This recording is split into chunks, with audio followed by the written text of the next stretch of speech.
Bonjour à tous, on se retrouve aujourd'hui dans une nouvelle vidéo sur 5 conseils pour survivre l'inflation aux États-Unis. Vous vous direz que cette vidéo tombe plutôt bien, c'est une vidéo que je souhaitais vous faire dans tous les cas, elle était prévue. Mais si vous n'avez pas vu ma vidéo de samedi, entre-temps, j'ai été virée de mon travail dans lequel je travaillais déjà depuis quasiment 2 ans et que j'adorais, donc voilà, complètement dégoûtée. On se retrouve avec un budget qui va tout à fait changer, que j'ai même pas encore osé refaire ni repeaufiner parce que j'adorais notre budget tel qu'il était avant et ça m'embête bien. Sans compter que je vous avais fait une vidéo budget assez récemment dans laquelle je vous disais qu'on était fiers de notre budget, mais on avait 2 salaires et ça fait une grosse différence sur le quotidien en fait, tout simplement. Et du coup là je me suis dit qu'une vidéo pour survivre l'inflation tout en se faisant plaisir quand même, et ce serait pas trop mal en fait, puisque si avant on était prêt à dépenser 1000 $, je dis ça comme ça, par mois, dans les voyages, dans le fait de manger à l'extérieur, dans des petits achats, détente, loisirs, sport, toutes ces choses là, c'est vrai qu'on avait un budget qui était devenu plus important en termes de toutes ces choses qu'on peut faire. Donc dans cette vidéo, je vais essayer de vous donner des petits conseils qui vont s'appliquer donc surtout pour les États-Unis. Je vous avoue que je sais pas trop comment c'est en Europe, mais sur l'inflation. Pour ceux qui ne me connaissent pas encore, moi c'est Aurore, je suis une Française qui vit aux États-Unis depuis décembre 2016. Vous le verrez, c'est une vie pleine de rebondissements et d'aventures et je crois que c'est vraiment propre au fait de vivre ici parce que les choses vont très vite, surtout professionnellement. Donc voilà, si tout ça vous intéresse, je vous invite à cliquer sur le bouton rouge s'abonner juste là pour ne pas rater les prochaines vidéos. Et puis du coup, ce qu'on va faire, c'est qu'on va passer au vif du sujet. Et le point numéro 1 que je me dois de vous dire et qui va vous être supra utile, je pense, si vous vivez aux États-Unis, vous aussi, ou même si vous venez voyager ici pendant une durée assez longue, et ça concerne l'alimentaire, les courses, les restaurants, peu importe, bref. Un domaine qui a été fortement impacté par l'inflation, c'est l'alimentaire. Ça c'est clair et net, on le ressent tous, ça se voit énormément, que ce soit dans les restaurants, dans les fast-foods. C'est devenu, hors de prix en fait, il faut se le dire, c'est vraiment devenu très cher. Et même dans les magasins, on a énormément de chaînes disponibles aux États-Unis, c'est un peu comme en France, vous avez Carrefour, Auchan, Leclerc et compagnie. Ici on a Publix, Winn-Dixie, Walmart, Target et Costco, Sam Club et tant d'autres en fait. Après de nombreuses recherches, on a enfin trouvé le supermarché qui nous paraît être le plus intéressant et de loin, et c'est Aldi. Pourquoi Aldi ? Parce que d'abord, avant en fait, on faisait nos courses chez Walmart, qui est considéré être un magasin d'un discount si on veut, ici dans le sens où c'est réputé être pas très cher, mais honnêtement les prix sont devenus très hauts à Walmart. Clairement, on achète quelques articles et on en a très vite pour, tu dis purée, 80 $, on a 2 sacs plastiques de courses. C'est juste un truc de dingue, tout simplement. Aldi, vraiment, ce qui fait que c'est moins cher, je pense, c'est que déjà, c'est des produits différents. Donc on retrouve des marques quand même qu'on trouve chez Target, Walmart, Publix, etc. Mais ils ont aussi leur propre marque. C'est un peu comme Trader Joe's. Voilà, des marques que tu retrouves dans aucun autre magasin et qui sont généralement moins chères. Même les œufs, alors en ce moment ils sont à 5,17 je crois la barquette de 12, mais il faut savoir que chez Publix par exemple c'est entre 8 et 10 $ pour la même chose. Donc tu payes facilement plus vite le double. Si tu fais tes courses à Aldi, tu fais tes courses chez Publix, ça peut vite être le double chez Publix. Et chez Walmart je dirais pas que c'est le double, mais on est peut-être là quoi.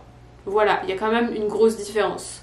Aldi c'est le seul endroit où on peut avoir 2 sacs de courses, donc vraiment les gros sacs de courses, vous voyez ceux à la française, pour à peu près 100-120 $. Alors il faut savoir qu'on n'achète pas beaucoup de viande par contre, mais en comptant beaucoup de fruits et de légumes, même bio, et je sais pas, mais des pâtes, du fromage, un gros pot de yaourt, des œufs, du tofu, enfin vraiment de tout en fait pour faire des plats et tenir en fait pendant presque 2 semaines, pour vous donner une idée. Les plats préparés par contre sont devenus globalement très chers, tout ce qui est choses préfaites en fait, c'est devenu cher. Les ingrédients de base sont plus chers eux aussi, mais je trouve que ça revient largement moins cher d'acheter les œufs, la farine, le sucre malgré tout, même si les œufs coûtent 5 $ les 12, ne pas oublier quand même ce point. Bah je peux par exemple faire plein de muffins d'un seul coup qui vont passer au four et que je vais congeler, je les passe 30 secondes au micro-ondes tous les matins et puis j'ai mon petit déj en fait. Alors que clairement un paquet de 4 muffins ça va vite être 5 $ si je les achète. Le prix des œufs quoi. Vous voyez, c'est l'idée. Il va falloir vraiment partir sur les ingrédients de base et préparer. Et c'est ça vraiment qui va aider à combattre l'inflation. Et elle dit. Pour le deuxième point, je tiens à remercier Dossier qui sponsorise cette partie de vidéo. Dossier, pour ceux qui ne connaissent pas, c'est tout simplement une marque qui reprend les parfums de grandes maisons très connues qu'on trouve chez Sephora à des prix inatteignables et inabordables. Je sais pas comment c'est pour vous en France, mais clairement nous ici, les parfums chez Sephora, il faut y mettre plus de 100 $, dépendant du format que tu veux. Ça peut monter jusqu'à 200 $ selon la marque, le parfum, surtout s'il est importé de France, etc. Bref, ce parfumé devient un trou dans le budget, tout au point que je finissais par ne tout simplement plus acheter de parfum. Il y en a un qui m'était offert à Noël généralement par de la famille et c'était très cool, je faisais en sorte que ça dure pour toute l'année, soit assez difficile d'avoir différents choix, voyez-vous. Bref, disons que tester les parfums de Dossier, ça m'a permis de voir que les parfums comme le reste peuvent être qualitatifs sans être des marques des grandes maisons de couture ou je ne sais quoi. Je pense qu'encore une fois on paye la marque et on paye aussi le packaging. Vous verrez du coup qu'avec Dossier les flacons c'est littéralement tous les mêmes. Je vais vous montrer ça que ce soit sur leur site internet ou même en vrai parce qu'il faut savoir que maintenant ils sont justement chez Walmart. Alors encore une fois, n'allez pas faire vos courses chez Walmart, c'est devenu cher, mais ils ont une section, voilà, vernis à ongles, produits de beauté, crème solaire, etc. Généralement c'est séparé cette section là et c'est là aussi qu'il y a des parfums, donc c'est vraiment qualitatif, c'est exactement aussi qualitatif que les parfums de grandes marques. Et du coup, ils sont disponibles chez Walmart, ce qui m'a permis d'en choisir deux. Et honnêtement, les deux odeurs que j'ai choisies, je ne peux que vous les recommander parce que c'est deux parfums magnifiques. J'ai toujours aimé les parfums Yves Saint Laurent, mais je ne les achète pas parce qu'ils sont vraiment chers et d'autant plus ici j'ai l'impression, notamment le Mont Paris que à chaque fois que je passe chez Sephora je vais le sentir. Et là du coup j'ai pris le Copycat de Mont Paris qui s'appelle Fruity Brown Sugar, donc en gros sucre brun fruité. Et le deuxième que j'ai pris c'est le Floral Marshmallow et comme son nom l'indique, elle sent la fleur et le marshmallow. Mais surtout le marshmallow. Mais c'est vrai que j'aurais jamais mis cher dans un parfum qui sent ce type d'odeur parce que je trouve que c'est pas forcément l'odeur que tu as envie de mettre tous les jours et au final il s'avère que j'ai littéralement craqué sur celui-ci. Je me demande si c'est même pas en train de devenir mon parfum préféré et je le mets beaucoup plus que ce que j'aurais imaginé. Donc voilà, c'était le conseil numéro 2. Le troisième point, vous savez que j'adore la finance et que j'aime beaucoup économiser et là, étant donné les récents événements, je suis encore plus contente d'avoir fait ça, même si vraiment je pense que je l'ai pas fait assez, j'aurais dû le faire encore plus. Bref. Rien ne peut jamais être complètement parfait, mais mon gros conseil c'est d'économiser davantage dans ce qu'on appelle les High Yield Saving Accounts aux États-Unis. Donc ce sont les comptes épargne qui ont des taux d'intérêt beaucoup plus gros que ceux que tu trouves en banque. C'est des comptes épargne que tu ouvres en ligne directement. Le mien par exemple est avec American Express, mais beaucoup de banques proposent ce type de compte. Le taux d'intérêt actuellement est à 3,5%. Un haut taux d'intérêt dans le compte épargne c'est pas forcément bon signe sur tous les points parce que si ça remonte c'est aussi que l'inflation ne descend pas parce que oui plus l'inflation s'intensifiait plus le taux d'intérêt allait de plus en plus haut et les taux d'intérêt ont augmenté aussi pour les prêts immobiliers, les prêts en tout genre à côté de ça, donc contente d'avoir ce pourcentage là sur le compte mais c'est vrai que il était tombé à 0,40% quand il y a eu la pandémie, etc. et que les taux d'intérêt du coup pour pouvoir acheter, eux, étaient descendus énormément, ce qui était devenu super intéressant. Mais en ce moment, c'est vrai que beaucoup de personnes perdent leur travail. Ça touche beaucoup la tech en ce moment, mais ça touchera peut-être d'autres domaines bientôt. Et c'est super important d'être préparé en cas de perte de travail ou en cas de quoi que ce soit d'autre en fait qui peut arriver, surtout en ces périodes incertaines. Et c'est vrai que le compte épargne comme ça, c'est un des seuls comptes où tu peux retirer ton argent en fait comme tu veux. Là par exemple sur les 15 000 qu'on a épargnés là-dessus, bah si j'ai besoin de compléter parce que je n'ai plus de revenus pendant quelques mois, et bah je peux prendre cet argent librement. Et certes ça nous embête un petit peu de toucher à notre épargne, mais c'est fait aussi pour ça. C'est ce qu'on appelle le Emergency Fund, le coussin protecteur en cas de soucis de ce type, et on est bien content de l'avoir. Et mon objectif ça va vraiment être, je pense, d'économiser encore plus là-dedans. Dès que je retrouve un travail, vraiment je vais vouloir renflouer ça au maximum et avoir bien plus que 15 000, si possible on aimerait avoir au moins 30 000 dessus, parce que dans ce genre de situation comme il arrive en ce moment là, si j'avais pas ça, je peux vous dire que je serais triplement stressée. Déjà que je stresse un petit peu malgré que on a quand même planifié en cas de soucis de ce genre là, c'est pas encore assez. Et voilà, point important. En cette période maintenant, là tout de suite, mon quatrième point conseil anti-inflation tout en continuant de se faire plaisir, c'est d'avoir un abonnement Amazon Prime. Et là en l'occurrence, pour moi ça va être quelque chose de bien utile, parce que en ayant un seul abonnement qui coûte au final pas très cher que ça, si tu le prends à l'année aux États-Unis, en fait ça revient à 11 $ par mois, pour vous donner une petite idée. Ça inclut quand même de la lecture gratuite Kindle, donc si t'as une tablette, ordinateur, téléphone, peu importe, et que t'as l'application. Il y a aussi Prime Vidéo, qui permet quand même de regarder des séries, des films, il y a quand même pas mal de choix. Ça fait déjà deux choses pour moins qu'un abonnement Netflix au final. Il y a aussi la musique, tu peux payer pour avoir encore plus, mais le niveau que tu as Amazon Music quand tu as Amazon Prime est déjà suffisant, je trouve. Puis même quand je vais courir avec mon téléphone, tout simplement, j'ai l'application Amazon Music dessus, et c'est vrai que c'est plus pratique de faire ça, d'avoir des playlists ou même des podcasts, même si je vous avoue que j'écoute pas de podcasts. T'as accès quand même à pas mal de choses et t'as pas besoin de t'embêter à chercher, télécharger, etc. Donc ouais, c'est vraiment très cool pour tout ça. Puis aussi, s'il y a besoin de commander sur Amazon quoi que ce soit, ça arrive gratuitement et rapidement quoi. Donc c'est quand même beaucoup de plus pour 11 $ par mois, rien que par le fait qu'il y a Kindle et la musique. En fait je serais capable de payer ça déjà juste pour ça. Mais en fait juste avec ça t'as déjà quand même de quoi avoir un bon package dans le milieu du divertissement. Ça évite de devoir prendre, je sais pas, Spotify plus Netflix plus acheter des livres. Ça permet quand même d'avoir pas mal de choses pour un prix qui est quand même imbattable en fait. Mon conseil numéro 5 concerne les voyages, et je vais pouvoir le mettre en action très rapidement, parce que même si vous vous doutez qu'on ne voyagera plus une fois par mois, on va bien sûr tenter de continuer de voyager quand même. Ce qui va venir avec plusieurs sous-conseils.